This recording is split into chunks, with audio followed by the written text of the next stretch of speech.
Okay, thanks for joining. This module is designed to expose you to something called option chains, and that's sort of technical terminology, I guess. It's basically the list of options that are available on any particular underlying stock or index or whatever. So I want to just show you these real quick and help you understand the key information that's in an option chain. Okay, this is an example, and by the way, this particular option chain is pulled from Thinkorswim, which is owned by TD Ameritrade. I have no connection to them. I'm using this as an example. I do use them as a broker, but I don't financially benefit from them. But I pulled them up just as one example, and I've got a couple others for you.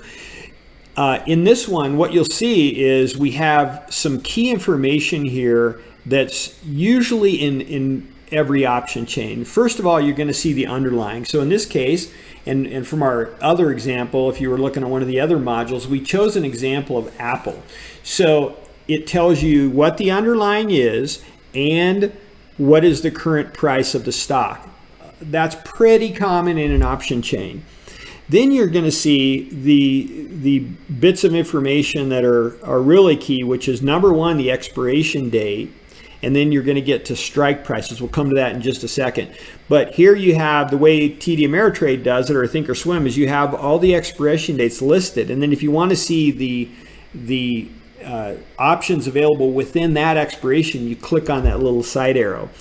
They also happen to list the days to expiration and the contract size. So in the parentheses, you'll see that there's all sorts of expirations available, and this tells you how many days left. You could do the math on your own, but they just happen to throw that in as a bit of useful information. And then the contract size, and I mentioned this before, the standard contract size for options is 100 shares. So if you buy an option for $5, it's going to assume you want to control 100 shares, so it's going to cost you $500.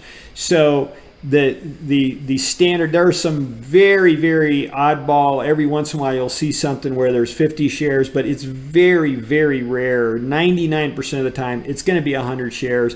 If it doesn't say so, you can probably assume it's 100 shares.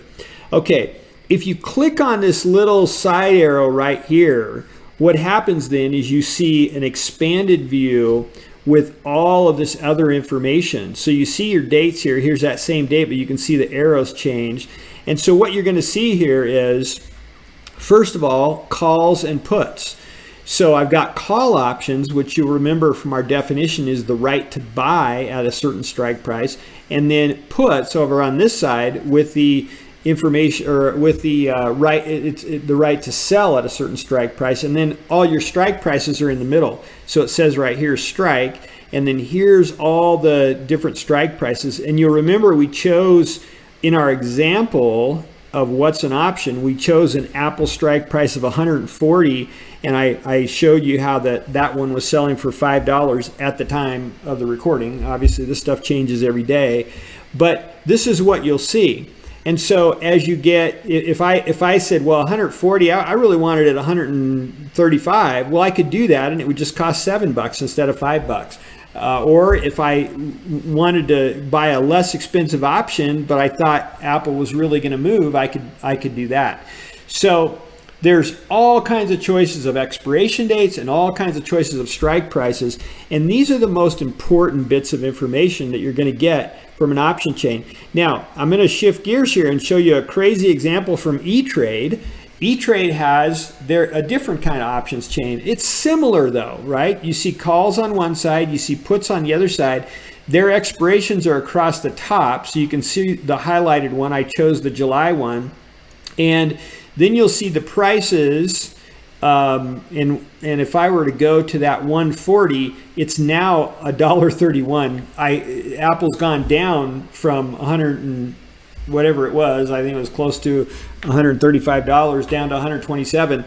I pulled this option chain at a different time, but the same information is there, right? You've got your expiration date, you've got your strike prices, and then you've got your option prices, calls and puts. Here's another example. Yahoo, by the way, this is free. The Yahoo Finance has option prices. they do it a little bit different. You choose your strike price in this drop down. I went ahead and chose the July one. And then you have a choice of calls or puts, and so I've got the calls here. And then they just list all the call information by strike price. So you can see all that same information there. All right, this is it with option chains, and you have a bit of homework. If you're interested, I would recommend that you go to your preferred broker platform if you have one. If not, maybe look at the Yahoo one and just explore some option chains. Just look at a few companies, maybe put in Apple and put in Tesla and put in Netflix and put in Google, and you can even try ETFs like SPY, which is the S&P 500 ETF, or QQQ, which is the NASDAQ 100 ETF. They also have option chains. You can buy options on so many different products, so many different underlyings. So your homework is to just explore some of that. Just spend 10 minutes, 5 minutes exploring a little bit about how option chains are laid out. And if you have a preferred broker that you're going to use, you especially want to get familiar with their platform. So that's it for now, and we hope to see you in the next module.